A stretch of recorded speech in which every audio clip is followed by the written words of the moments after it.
శ్రీ గురుభ్యో నమ. శ్రీ గణేశాయ నమ. వేదవాంగ్మయంలో 108 ఉపనిషత్తులు ఉన్నాయని, ఆ 108 ఉపనిషత్తులకి ప్రధానంగా ఉండేటటువంటి ఉపనిషత్తులు 3. వాటిని తైత్తిరీయోపనిషత్తు అంటారు. ఈ తైత్తిరీయోపనిషత్తులో ప్రధానమైనటువంటి మొట్టమొదటి ఉపనిషత్తు శిక్షావల్లి.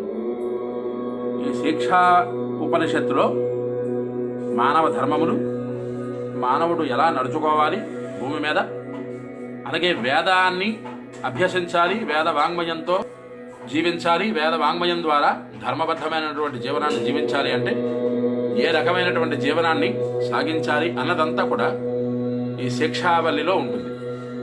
అంచేత అందులో గురువుగారు శిష్యులందరికీ కూడా ఉపదేశిస్తున్నట్టుగా వేదాన్ని నేర్చుకునేటటువంటి విధానం నుంచి మొదలు పెడుతున్నారు. ఒక అక్షరము, ఒక పదము, ఒక వాక్యము ఎలా పలకవలయునో తెలియజేసేటటువంటిది శిక్షావల్లి. ఉదాత్త, అనుదాత్త, ప్లుతములుగా వేద మంత్రములు పలుకుట ఎలాగా అన్నది తెలియజేసేది శిక్షావల్లి.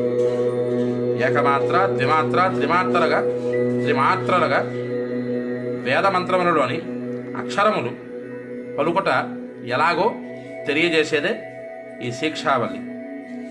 ఈ వేద సంహితములను, అలాగే శిక్షావల్లిలో ఉండేటటువంటి ప్రధానమైనటువంటి కారణ కార్యములను, వీటన్నింటినీ కూడా మనం తెలుసుకోవాలి అంటే అందరూ కూడా ఈ యూట్యూబ్ ఛానల్ని సబ్స్క్రైబ్ చేసుకొని కామెంట్ చేస్తూ, లైక్ చేస్తూ 10 మందికి షేర్ చేస్తారని కోరుకుంటూ, హరి ఓం స్వస్తి.